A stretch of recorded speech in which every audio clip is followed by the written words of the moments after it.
बहुत बहुत शुक्रिया आप तमाम लोगों का ज्वाइन करने के लिए। जम्मू कश्मीर यूनियन टेरिटरी के अंदर 3 सालों में 8,000 फर्जी बैंक अकाउंट्स बंद करने पड़े हैं और तमाम लोगों के लिए खबर इसलिए भी इम्पॉर्टेंट है क्योंकि बहुत सारे लोग किसी को भी अपना बैंक खाता देने पर या शेयर करने पर आमादगी जाहिर करते हैं और अगर ख़ास तौर से उन्हें कमीशन या हाई रिस्क का हवाला दिया जाए तो पता चलता है कि बहुत सारे लोग इसमें इन्वॉल्व भी हो जाते हैं। ये पैसा कैसे गलत तरीके से मुंतकिल होता है, ट्रांसफ़र करने के बाद इसको इस्तेमाल में कैसे लाया जाता है, ये बड़ा अपने आप में एक पेचीदा मसला है और बाद में आपके लिए परेशानी का सबब बन सकता है। इस बीच जम्मू कश्मीर में जो सिक्योरिटी एजेंसियां हैं,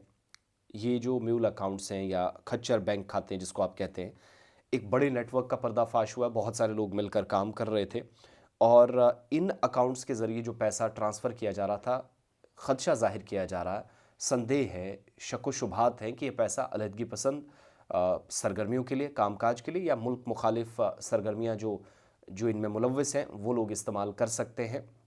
या किया होगा। इन शक व शुबहात को जन्म इन बातों ने दिया है और अथॉरिटीज़ के मुताबिक पिछले 3 सालों में 8,000 से ज़्यादा फर्जी बैंक खाते लेन देन का जहां से पता चला है, जिनको रोक दिया गया है, फ्रीज़ किया गया है, मुंजमद किया गया है। इस कार्रवाई ने मनी लॉन्ड्रिंग का एक बड़ा और पेचीदा नेटवर्क है जिसको बेनकाब किया है। एनआईए इस तरह के केसेस में साल 2017 से लगातार वो जो हवाला नेटवर्क का नाम आया था, फिर उसके बाद कार्रवाइयाँ कर रही हैं और नाजायज़ तरीके से जो हासिल की गई रकम है वो क्रिप्टो करेंसी में तब्दील की जाती है। उनका सुराग लगाना मुश्किल होता है और अथॉरिटीज़ के मुताबिक एजेंसियों ने जम्मू कश्मीर पुलिस और बाकी कानून नाफिज करने वाले इदारे उनसे कहा है कि वो साथ मिलकर ऐसे जाली अकाउंट्स को ब्लॉक करें, धोखाधड़ी जो में मुलव्विस जो अफराद हैं उनकी निशानदेही करें। और एनआईए ने 2017 में जम्मू कश्मीर में जो गैर कानूनी रकम है उसके खिलाफ क्रैकडाउन के बाद जो मुल्क दुश्मन अनासर हैं, अब रकूम की मुंतकली की जो डिजिटल हवाला है, बाज़ाब्ता इसको नया तरीक़ाकार दिया गया है और मुल्क दुश्मन सरगर्मियों के लिए मुमकिन तौर पर यह पैसा इस्तेमाल हो सकता है। इसके अलावा एक आम शख्स जो है वो बराह रास्त इन लोगों के साथ राब्ते में आता है, ये जो नेटवर्क है, और जाली लिंक उसको भेज कर नो रिस्क वाली बात कही जाती है, कहा जाता है कि कोई प्रॉब्लम नहीं है, कमीशन और कम रिस्क के वादे की तरफ उसको राग़िब किया जाता है और एक मुद्दत के लिए अपने अकाउंट्स का मुकम्मल कंट्रोल संभालने पर यह शख्स आमादा हो जाता है। इन खातों से धोखाधड़ी की जो रकम है वो मुंतकिल की जाती है।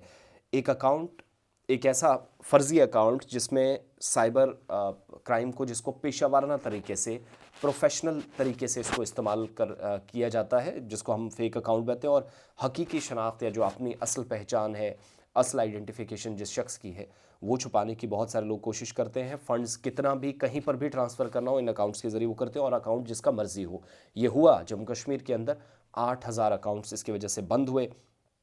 और बहुत सारे लोग क्या करते हैं कि इन कामों से बचने के लिए ये तरीक़ाकार अपनाते हैं। सो बहुत होशियार और ख़बरदार रहिएगा, अपने बैंक खातों को बचाइए,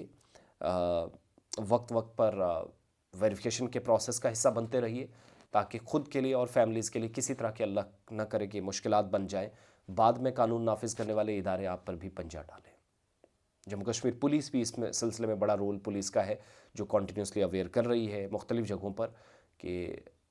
बहुत सारी जगहों पर इस तरीके से काम किया गया है फ़र्ज़ी बैंक खातों के नाम पे। सो बचने की ज़रूरत है।